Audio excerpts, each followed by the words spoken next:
As memórias são memórias felizes, porque Uberlândia é uma cidade progressista que evoluiu no espaço e no tempo.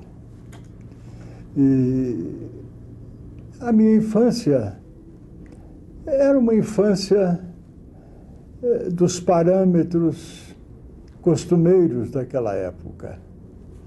O interior mineiro, na década de 20,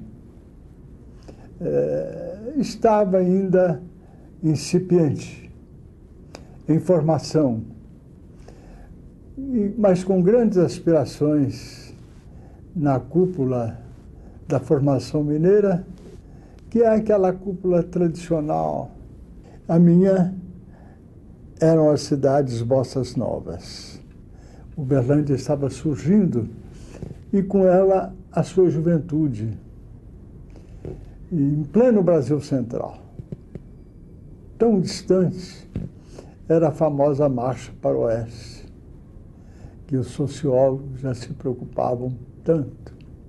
Oliveira Lima, Monteiro Lobato, os meus pais. Que saudade, que ternura, que dedicação aos filhos. Raulino Cota Pacheco, o varão, o pai, e Nicolina dos Santos Pacheco. Olha, falo com a maior emoção deles. Tiveram 12 filhos, educaram a todos. Pode imaginar o que é educar 12 filhos, 8 homens e 4 mulheres. Eu era o primeiro, era o primogênito e compartilhava da luta, do cotidiano desse casal. Tão afetuoso, tão vocacionado para organizar a família dentro daqueles princípios sacrossantos da liberdade, da religião, da moral, da ética. E graças a Deus vencemos, porque o meu pai, pode imaginar a luta que ele teve. Aos 6 anos de idade, fui estudar no Grupo Bueno Brandão, um grupo que tinha maior dignidade. Era como hoje o Grupo Rio Branco de Belo Horizonte. A tradição é a mesma, era o Grupo Bueno Brandão de Uberlândia. A minha primeira professora, que saudade, Benedita Pimentel de Ulloa, eu me lembro, tão jovem, e ela, filha do juiz de direito da cidade e professora no Grupo Bueno Brandão. Lá estudei a primeira série. E eis que logo na segunda eu sou deslocado para morar numa cidade próxima a Uberlândia por força das contingências da luta pela vida em família. O meu pai, comerciante, foi convocado para uma sociedade no município de Tupaciguara. E me transferi para a cidade de Tupaciguara e fui estudar no grupo Arthur Bernardes. Eis que Tupaciguara não tinha o curso médio, o curso ginasial.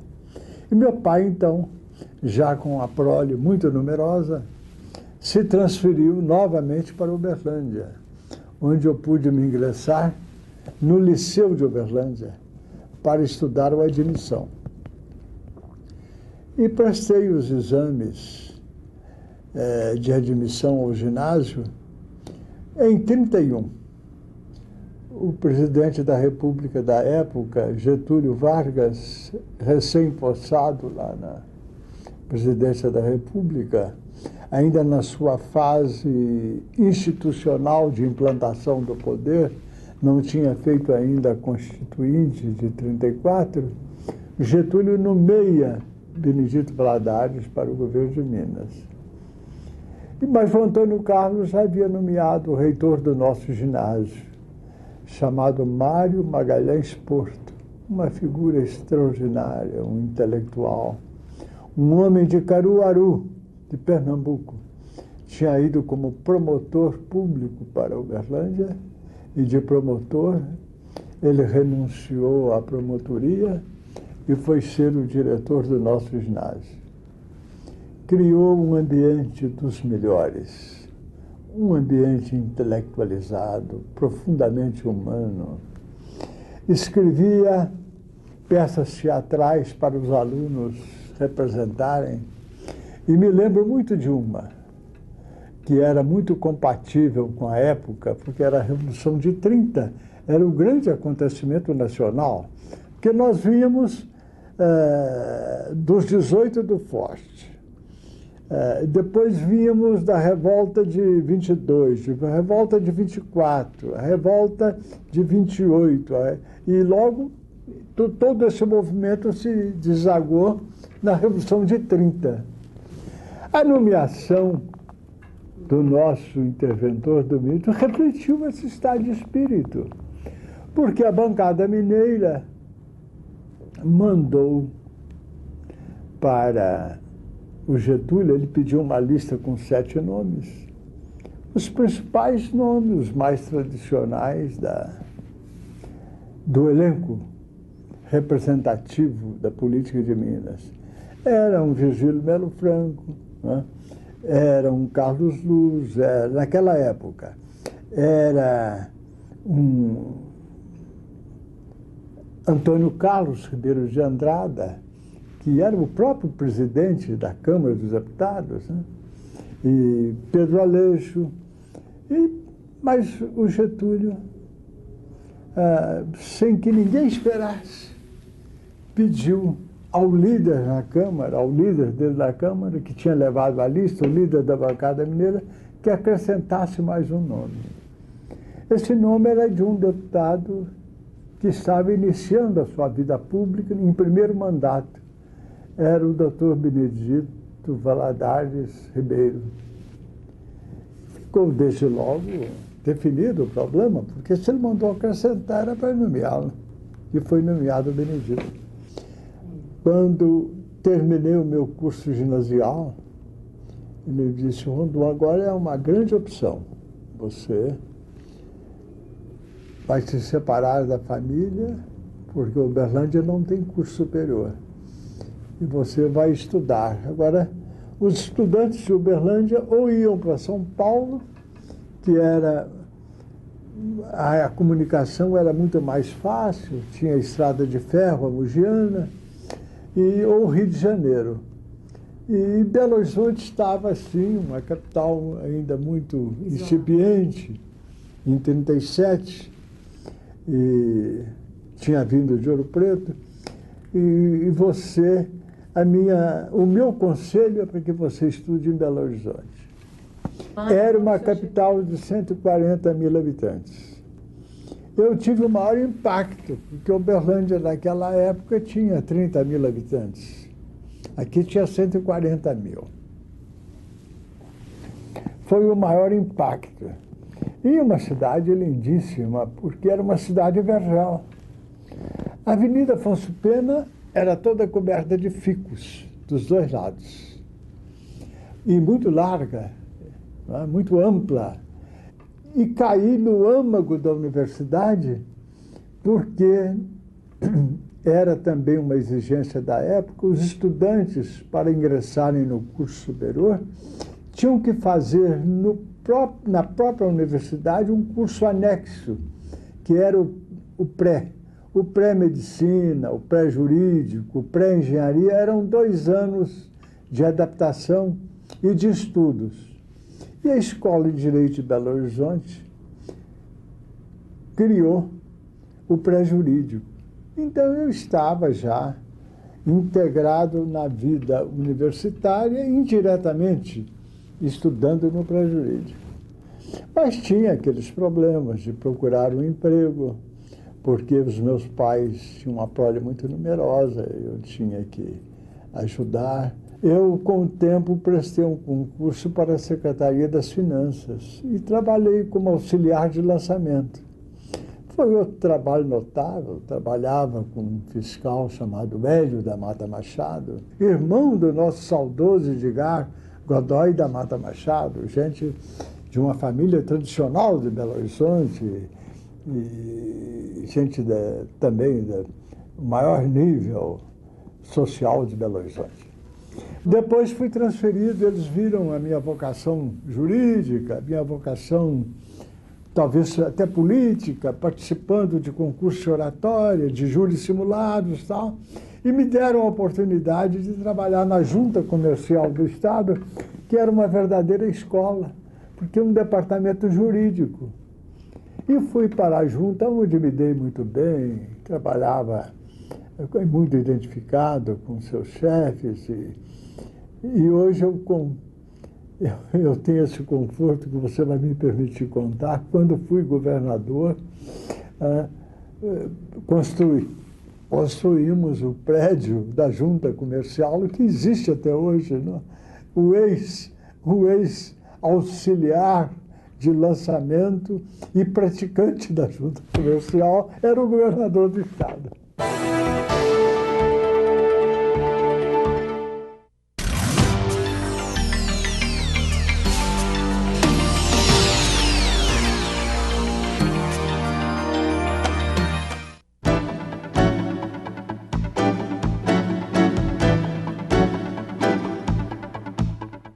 A minha geração tinha que ser uma geração política, porque nós nascemos ainda quase sob o troar dos canhões da guerra de 14 a 19. Eu nasci em 19. Em 39 veio a outra guerra. Entre 19 e 39 houve a guerra da Abissínia. O Mussolini tomou a Abissínia, ocupou a Abissínia. Já era um prenúncio da guerra. E houve também o grande teste da Guerra Mundial, que foi na Espanha, onde Hitler e Mussolini experimentaram as suas armas. Composto o governo republicano espanhol, organizaram uma revolta para depor esse governo instituído, constitucional, legal, e depuseram o governo sob o comando do general Franco. Então houve, por exemplo, o célebre espetáculo de Guernica, o célebre quadro de Picasso, que é uma maravilha de quadro, que ele demonstra a tragédia que houve, o bombardeio com esses aviões os mais eficientes, os mais destrutivos, e com maior capacidade de bombardeio e tal, bombardearam a população de Guernica, né? Na Espanha. Então, com todos esses episódios, um jovem que está surgindo para a vida, se ele não sentisse esses problemas, ele seria um verme, ele seria um homem, um indiferente, e isso era incompatível com a vida universitária. Então, eu comecei a me interessar pelo destino político do nosso país, pelo que está acontecendo lá fora, e paguei também o meu tributo muito leve, muito para a época, porque, como não podia deixar de ser, eu que havia feito o discurso pedindo para o Brasil entrar na guerra, e então, 3 dias depois, o Brasil estava em guerra. Não é que me marcaram, eu fui um dos primeiros a ser convocados para a guerra, para prestar serviços, né? Estava na idade. E então convocou-se toda a juventude de Belo Horizonte. Tiveram cuidado 1 ano depois de convocação, a gente prestando todo o serviço aqui no 10º RI, era o 10º RI. E prestando todo o serviço, montando guarda, fazendo cavalariça. E guardas de cavalariça são muito penosas, porque à noite tem o rancho dos cavalos, e aquela coisa toda. Mas depois nos mandaram para o CPOR. E, então prestei serviço estudando o CPOR quando a guerra acaba. O Getúlio tinha implantado a ditadura de 1937. com a Constituição de 37, era uma ditadura, e ditadura rígida, dura, áspera e em plena ditadura, os estudantes, evidentemente, eram contra a ditadura. Eles não tinham a menor perspectiva de vida política, vida profissional muito sacrificada, e era uma contradição muito grande. O Brasil participando da guerra, ao lado dos democráticos, das forças democráticas, contra as ditaduras de Hitler e Mussolini, e aqui dentro uma ditadura, né? Então, quando as nossas tropas voltaram com aquela mensagem de redemocratização, com a mensagem de recuperar a democracia no Brasil. E Minas era o grande reduto de resistência contra a ditadura, porque quando ele implantou essa ditadura, o presidente da Câmara era um mineiro chamado Pedro Aleixo. O doutor Pedro Aleixo, presidente da Câmara, não se conformou com o ato do Getúlio. Quando chegou ao Palácio Tiradentes, já o encontrou tomado por tropas, por guardas com fuzis e metralhadoras instaladas nos corredores. Foi ao telégrafo, fez um telegrama ao Getúlio, protestando contra aquele ato. E, simultaneamente, ele fechou também todas as assembleias estaduais. Eu assisti como estudante de Direito à escola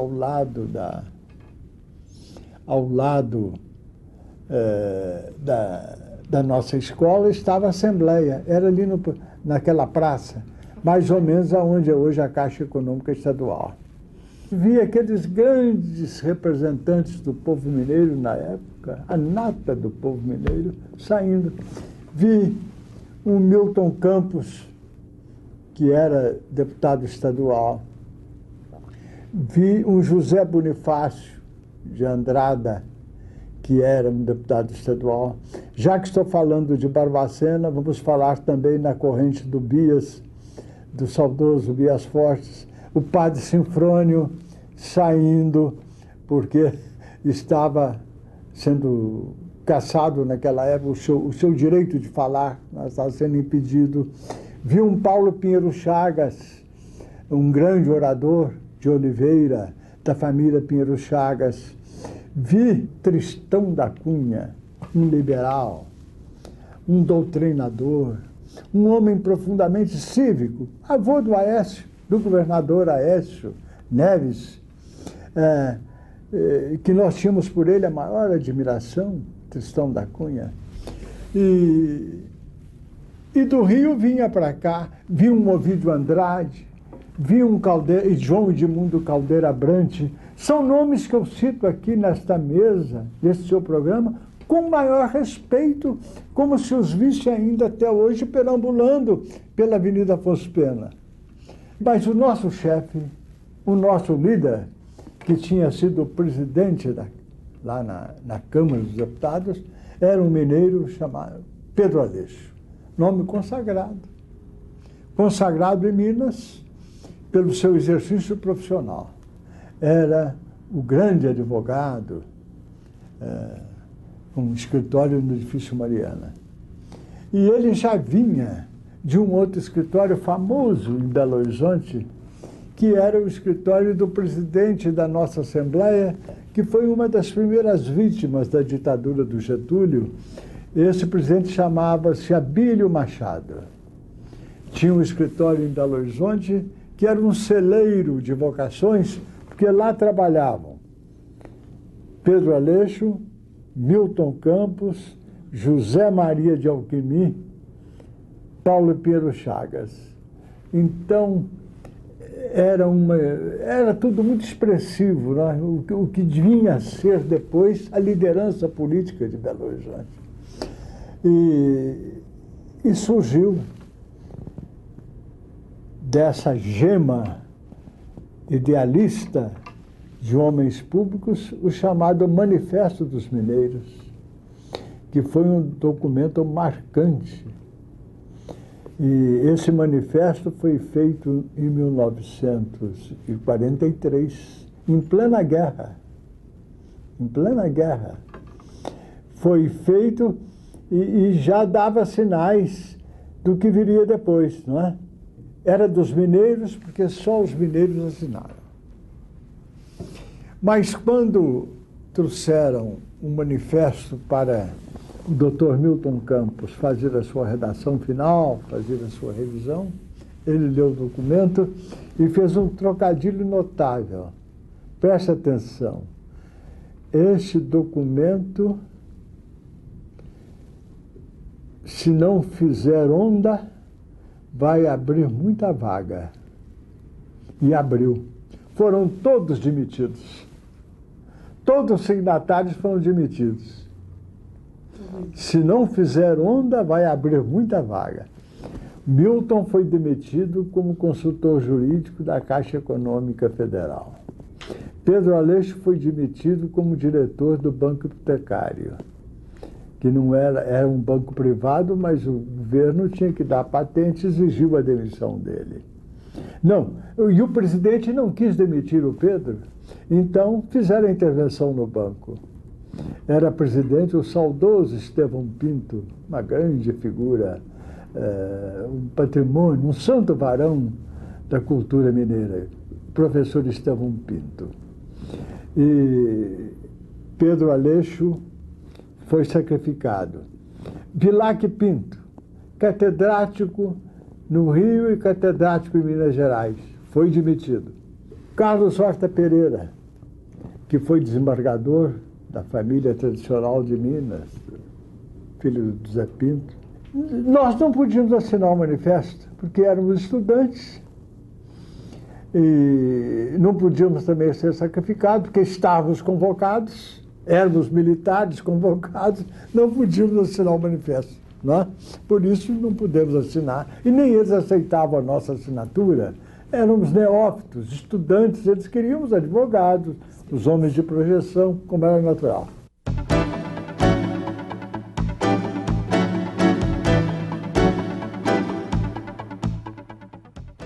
Com o Manifesto dos Mineiros,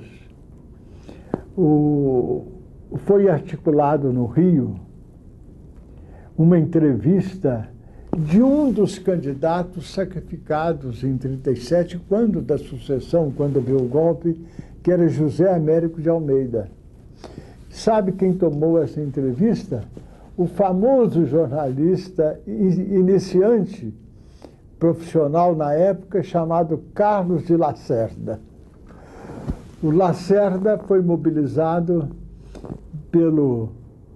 por um outro grande mineiro chamado Luiz Camilo, irmão do João Camilo de Oliveira Torres, o grande sociólogo mineiro. O Luiz Camilo articulou no Correio da Manhã a entrevista do José Américo com o Carlos Lacerda. A entrevista do José Américo abriu as comportas. O DIP, que controlava toda a imprensa, controlava toda a opinião pública, naquele momento, com a chegada das tropas brasileiras, já não teve força.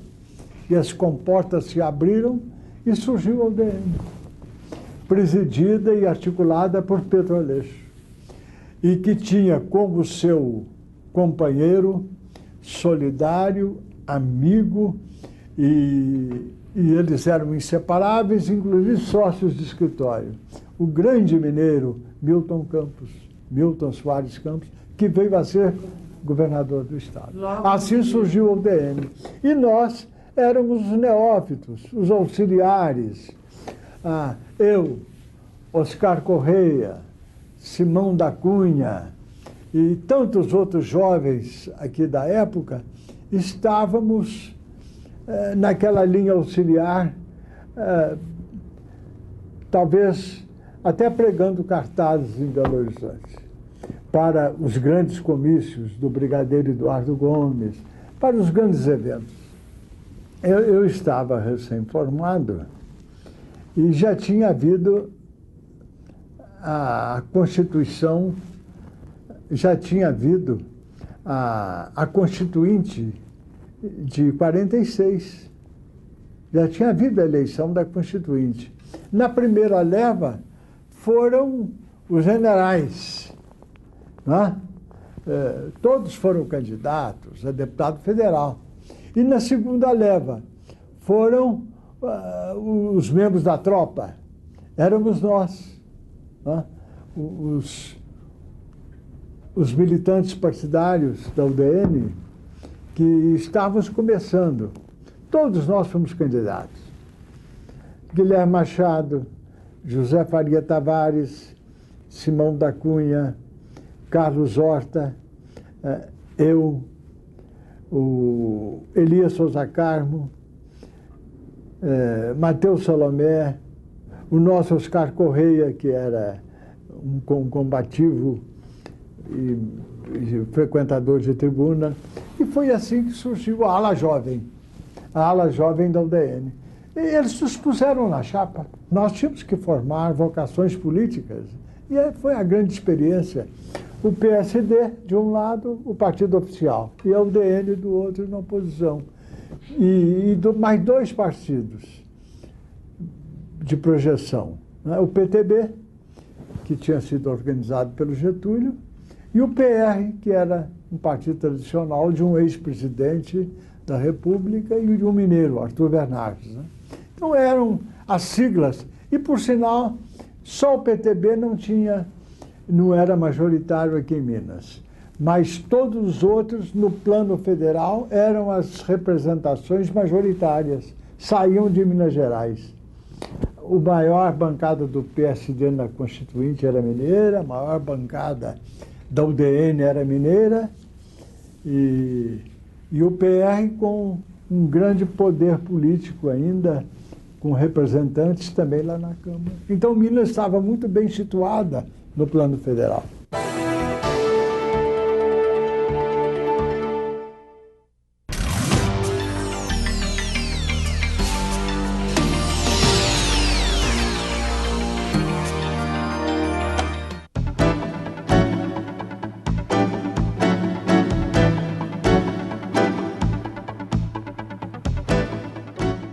Quando eu fui para a Câmara Federal, tinha voltado como presidente eleito Getúlio Vargas. Então, Minas, nós nos organizamos também e elegemos o Dr. Milton Campos. Ninguém acreditava na eleição do Dr. Milton, porque era ilógica. PSD mais PTB, que tinham dado a vitória ao Dutra, competindo conosco, minoritários, não é? Que elegemos apenas 11 deputados em 72, conseguimos eleger Milton Campos, porque provocou-se um racha no partido oficial. Houve aqui em Belo Horizonte uma célebre convenção, chamada Convenção do Cine São Luís, da sexta-feira 13. E lá o PSD rachou-se ao meio. E a metade ficou com Milton e nós elegemos o Milton. Só um nome como o do Milton Campos, com as virtudes para somar, para congregar, para integrar essas forças. Elegemos o Dr. Milton Campos, que foi uma redenção para a vida mineira, porque ele trouxe toda uma mensagem saudável de democracia, de paz, de fraternidade e de impessoalidade, pregando um governo mais da lei que dos homens. Fui para a Câmara Federal. Lá foi o aprendizado também. Então, veja só, era uma Câmara que tinha Otávio Mangabeira, era o grande político da época, deputado federal. Tinha Prado Kelly, é um aliado do famoso Raul Fernandes, no estado do Rio, e da família Kelly, grande jurista no Rio. Tinha um Bilac Pinto. Tinha um Aleomar Balieiro, o grande jurista, o grande tributarista brasileiro. Isso para falar dos meus correligionários. Mas do PSD tinha o Nereu Ramos, tinha o Zé Maria de Alquimim, não é? Tinha um Benedito Valadares, que ainda era deputado, ainda não estava como senador, né? E um Acúcio Torres, do estado do Rio, um Vieira de Mello, um grande orador, e um Capanema, Gustavo Capanema, o ex-ministro da Educação, ex-interventor em Minas, né? Então, naquele celeiro de homens, eu tinha muito o que aprender. E eu sabia que a gente aprende todos os dias, né? Era a minha grande escola. Me mandaram para a Comissão de Transportes, onde eu pude mobilizar. Lá eu tive colegas como Maurício Joppers, que tinha o grande engenheiro no Rio, professor, que tinha criado o famoso DNR, tinha criado o tributo da gasolina para poder fazer estradas no Brasil. Tinha um Edson Passos, que tem o Clube de Engenharia do Rio, tem o nome dele. Tinha o Saturnino Braga. E esses homens me deram muito apoio na Comissão de Transportes. Eu consegui asfaltar uma rodovia na minha terra antes do asfaltamento de Belo Horizonte para o Rio. E assim fui lutando, realizando obras e trabalhando, e um belo dia me convocam para a Comissão de Justiça. Lá foi a minha grande realização, porque a Comissão de Justiça é o crivo, né, dos trabalhos parlamentares, e pude conviver com grandes homens, com grandes juristas. Aí Getúlio Vargas suicida-se. Foi a grande tragédia, em 54. E nós estávamos acuados na Câmara e desencantados e decepcionados com toda aquela problemática e com toda aquela tragédia, que era uma tragédia grega. Perder um presidente naquelas circunstâncias. Aí acontece o seguinte, o Café Filho assume. Café Filho assume, é um pouco doente do coração, licencia-se. O presidente da Câmara, na linha direta da sucessão, assumiu, era o Carlos Luz, né? E Carlos Luz assumiu a presidência da República e houve aquela tragédia se negou que o Café era com a manobra para evitar a posse do Juscelino. Surgiu logo essa suspeição, né? Então veio o golpe de 11 de novembro, o golpe do Lott. O Lott dá o golpe, coloca na presidência da República o presidente da Câmara, que era o Nereu Ramos, para garantir a posse do Juscelino. É o chamado 11 de novembro. E o Juscelino vem e assume. Aí tranquilizou o país, porque o Juscelino, com sensibilidade política, suspendeu o estado de sítio que tinha sido decretado e começou o seu governo. Um programa de metas, de grandes realizações, construção de Brasília, indústria automobilística. Veja a minha surpresa. Governo Juscelino Kubitschek, líder da bancada da UDN, João Agripino, líder da oposição, que era o DN-PL, partido do saudoso Raul Pila, grande político nacional, Lacerda na oposição, o João Agripino adoece. Adoece e eles me convocam para o exercício da liderança, porque eu era o primeiro vice-líder. E Juscelino tinha conseguido no Senado a votação de uma emenda constitucional criando os conselheiros da República, os senadores vitalícios. E essa emenda vai para a Câmara. Eu reúno a bancada, temos que tomar uma posição em face dessa emenda. Foi aprovada no Senado, tranquilamente, mas aqui na Câmara eu estou encontrando grandes resistências para a tramitação dessa emenda e, pessoalmente, eu acho que nós estamos servindo a República, não é a monarquia. Por que senador vitalício? né? Um cargo temporário, um cargo representativo, que depende de uma eleição, se transformar num conselheiro da República vitalício. Nós não estamos servindo a monarquia. E a bancada toda aderiu à tese de se torpedear a emenda. E conseguimos torpedeá-la durante uma obstrução de 40 dias. Quando o Juscelino, que já tinha as experiências dele nas lutas com o DN aqui no Estado, quando governador, deu um estalo de Vieira, e muito hábil, mandou promover um entendimento conosco, mandou o senhor ministro da Justiça, o Armando Falcão, entrar em entendimento conosco para não votar mais a emenda e arquivá-la. Foi a grande vitória, né? Esse governo, minha filha, do Magalhães, foi outra vitória que surpreendeu. A vitória do Magalhães surpreendeu aqui em Minas, mas ele tinha um carro-chefe de campanha que ajudou muito, que era a candidatura Jânio Quadros. Tendo o Jânio Quadros ganho na presidência, o Magalhães foi nas águas do Jânio, o Lacerda, candidato ao governo do Estado da Guanabara, naquela época, era Estado da Guanabara, se elegeu também, porque apoiava o Jânio, né?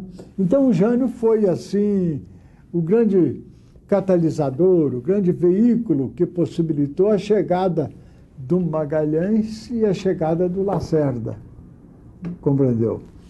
E agora, infelizmente, o Jânio ficou pouco tempo. Nós não compreendemos a renúncia do Jânio até hoje. Eu acho que a intenção do Jânio era voltar, era negociar com o Congresso. Apresentado o requerimento de renúncia, ele teve a ilusão de que o Congresso não tomasse conhecimento da renúncia e o chamasse para uma conversa. E ele iria pedir um processo, um instrumento de votação que já estava em estudos desde o governo do Juscelino, que era a criação da medida provisória de hoje, o decreto-lei ad referendo. Ele queria mais poderes, queria ter medida provisória, compreendeu, né?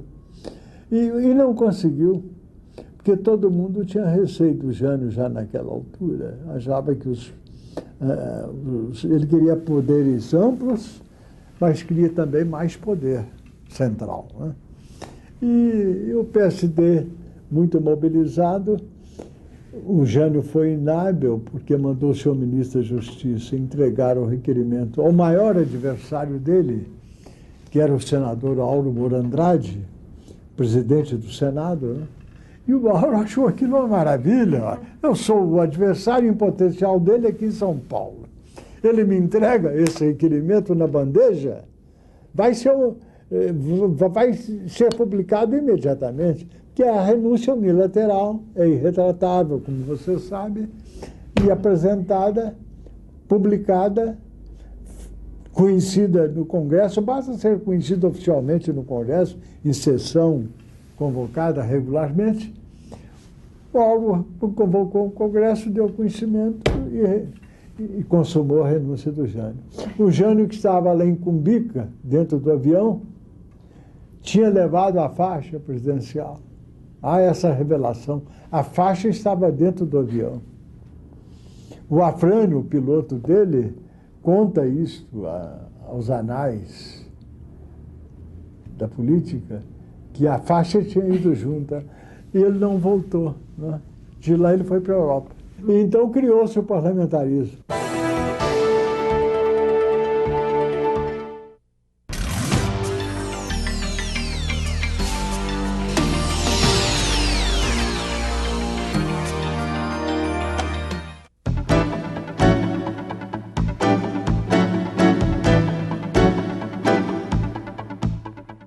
O Jango assumiu o poder na renúncia do Jânio com poderes limitados. Criaram o parlamentarismo, não é?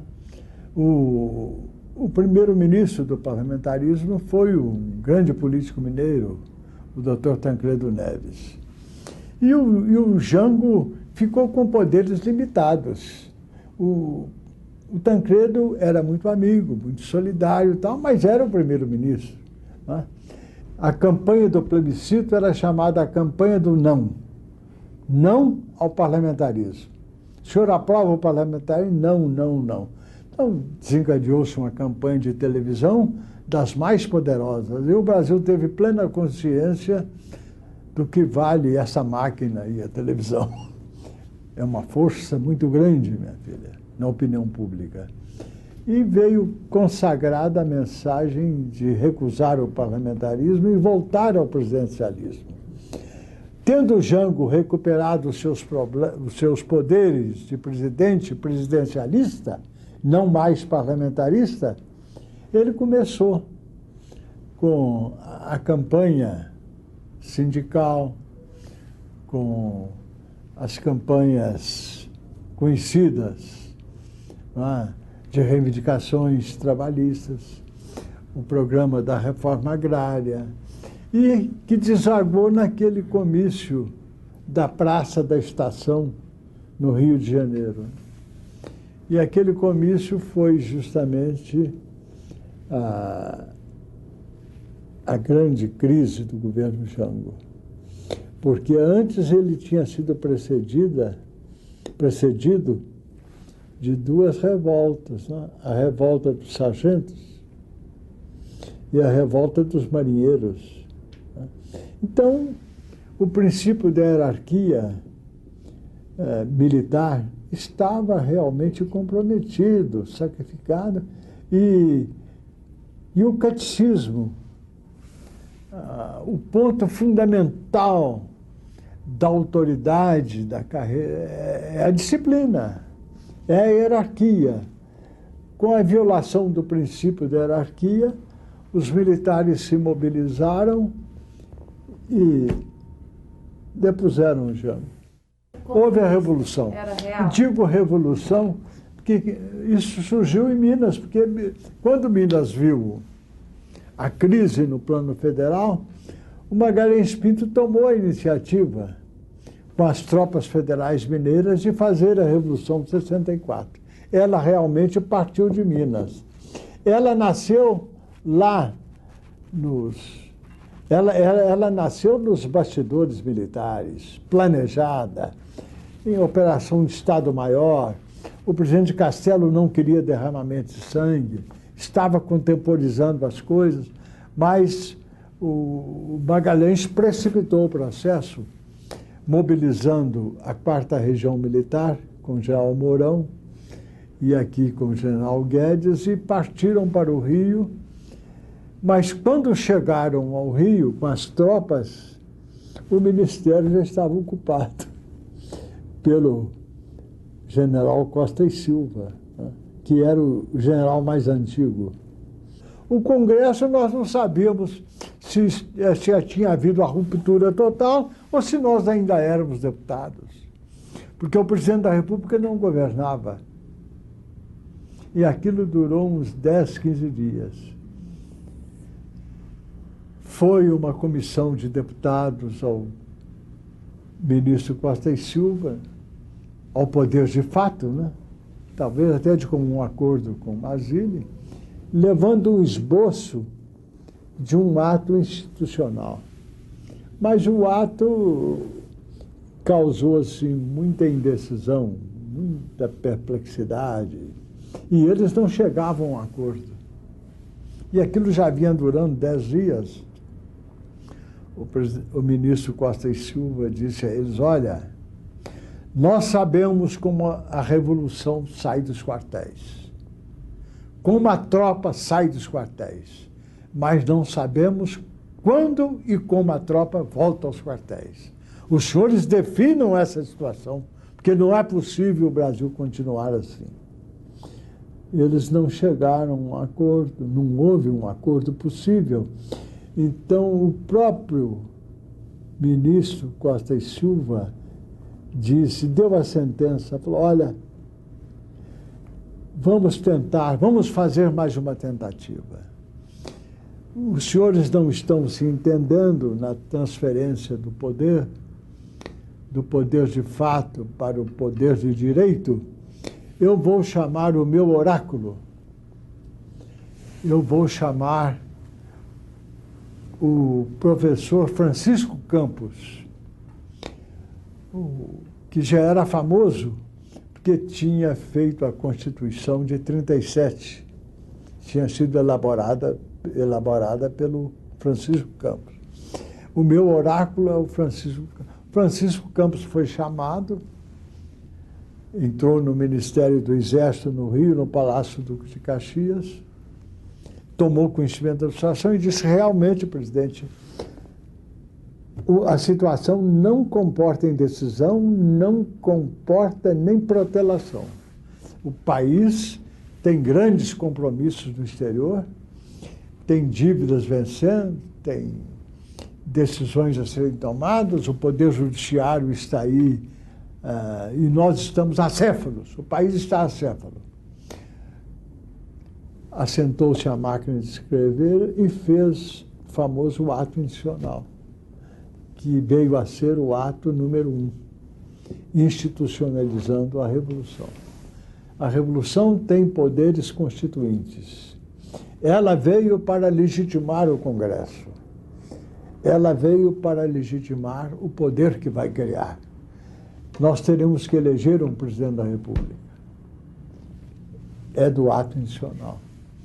Então, os governadores começaram a reunir e não foram a outra pessoa, não foram ao Congresso, foram ao ministro Costa e Silva para escolher o presidente da República. Porque aí eles sentiram. Porque os civis que eram candidatos e que tinham feito a Revolução, que eram o Magalhães Pinto e o Carlos Lacerda, sentiram que não tinham apoio para assumir. Foram vetados. Foram vetados. Não puderam assumir. Não puderam ter uma parcela de poder. O poder estava na mão do Exército, das Forças Armadas, todas elas. Havia uma junta composta Exército, Marinha e Aeronáutica. E o ministro Costa e Silva à frente. Eles, então, lembraram o nome do presidente Humberto Alencar Castelo Branco, que era um dos chefes e mentores da Revolução, da conspiração. Começaram-se as conversações, o PSD apoiou o nome do Castelo, grande parte do PTB apoiou para resolver aquela situação. Né? E o presidente Castelo foi eleito. Estava na correnteza, defendendo o meu mandato de deputado. Né? Eu não queria o fechamento da Câmara. E o caminho era apenas esse. Nós tínhamos que... nós estávamos na correnteza, sofrendo todo o impacto das águas que corriam violentas. Né? E estávamos realmente ao lado da Revolução. O regime militar, ele foi atacado pela resistência, pela guerra revolucionária, né? Atacado com motivação política, porque eles queriam também o poder, né? Mas atacado com radicalização que não precisava. Não era da tradição brasileira, por exemplo. O presidente Costa e Silva foi a Recife em campanha da sua candidatura para a reunião com as classes produtoras. E estava marcado para ele chegar às 11 horas da manhã no aeroporto de Guararapes. Lá foi colocada uma pasta com a bomba relógio para matar o presidente Costa e Silva. O avião que vinha de Fortaleza, ele estava em João Pessoa, atrasou e ele resolveu ir de carro. Quando íamos entrando em Recife, estava às portas da cidade o governador Paulo Guerra e avisou ao presidente: ó, presidente, venho trazer uma notícia muito triste, porque estava reservado para o senhor uma bomba relógio aqui na minha cidade, no aeroporto. E essa bomba estourou na hora que o povo estava todo no aeroporto. Matou um almirante, matou um secretário de Estado e matou um jornalista, e feriu muita gente. Então criou-se aquele clima de revanchismo, de radicalização. Isso foi o que gerou essa situação caótica a que você se refere. Começou com a bomba de Guararapes.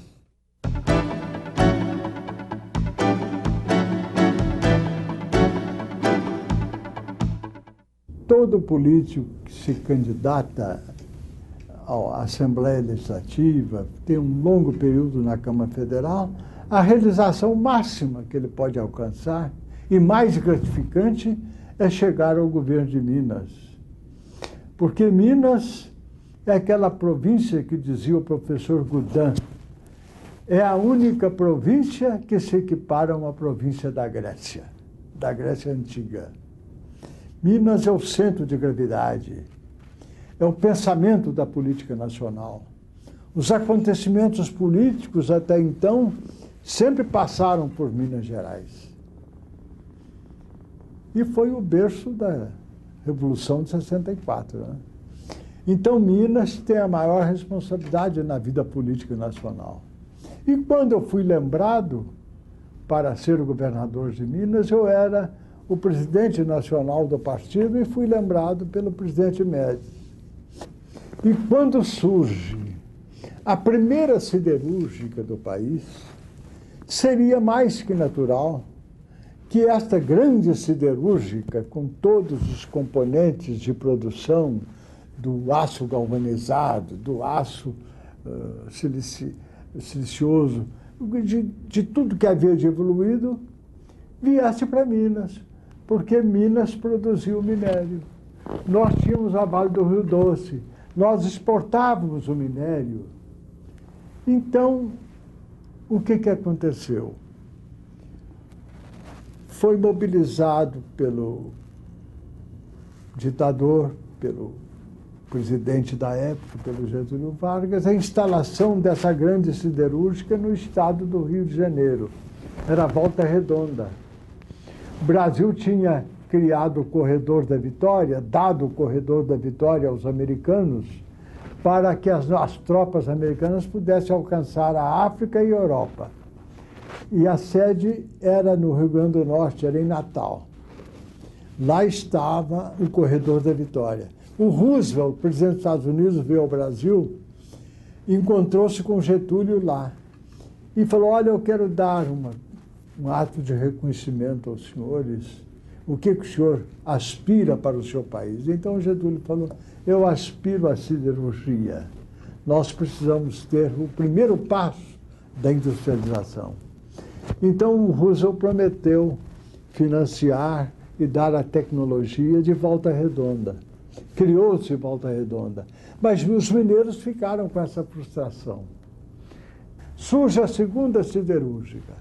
Vai para São Paulo. Era a Cosipa. Então, eu vim com aquele sentimento de reivindicar para Minas a nossa industrialização. A indústria automobilística foi toda para São Paulo. Autopeças toda para São Paulo. Minas ficou exportando minérios e mineiros. Não me conformava que a juventude mineira fosse só para São Paulo, para o Rio, para os grandes centros de industrialização. Falei, precisamos industrializar Minas. E vim com essa mentalidade da industrialização, que era também muito compatível com a pós-guerra. O mundo todo estava com planos de desenvolvimento econômico. Nós precisávamos gerar empregos para a juventude. O Brasil precisava 1.500.000 empregos por ano. E assim, eu trabalhei com afinco, com espírito público, me sacrifiquei e bati em todas as portas, fui ao Japão, fui à Itália, trouxe a indústria automobilística para Minas. O Avocato Agnelli, presidente da Fiat, me disse: doutor Rondon, o senhor não vai conseguir levar a Fiat para Minas. Eu falei, por quê? Porque eu já desejava ir para Minas há muito tempo. Ir para o Brasil há muito tempo. E nunca consegui. Havia uma reserva de mercado. As indústrias instaladas consideravam o mercado saturado. Falei, não, as circunstâncias mudaram, a população cresceu e o presidente Médici me prometeu o apoio. O presidente da Fiat o primeiro presidente foi o Dr. Adolfo Neves Martins da Costa. O meu secretário de Indústria e Comércio, professor Noronha, Francisco Afonso Noronha, e o meu secretário de Planejamento, Dr. Paulo Lima Vieira, o meu presidente do BDMG, depois secretário das Finanças, o Lúcio Assunção. Na época, o meu secretário das Finanças, o saudoso Dr. Fernando Reis, que tinha sido presidente, professor de Economia, que tinha sido presidente também da Vale do Rio Doce e diretor do Banco Central. Diretor do Banco Central. Então, eu armei uma equipe com um espírito, no mesmo espírito consultor, de fazer de Minas um setor industrial. Nós não podíamos ficar naquele problema de exportar minérios e mineiros.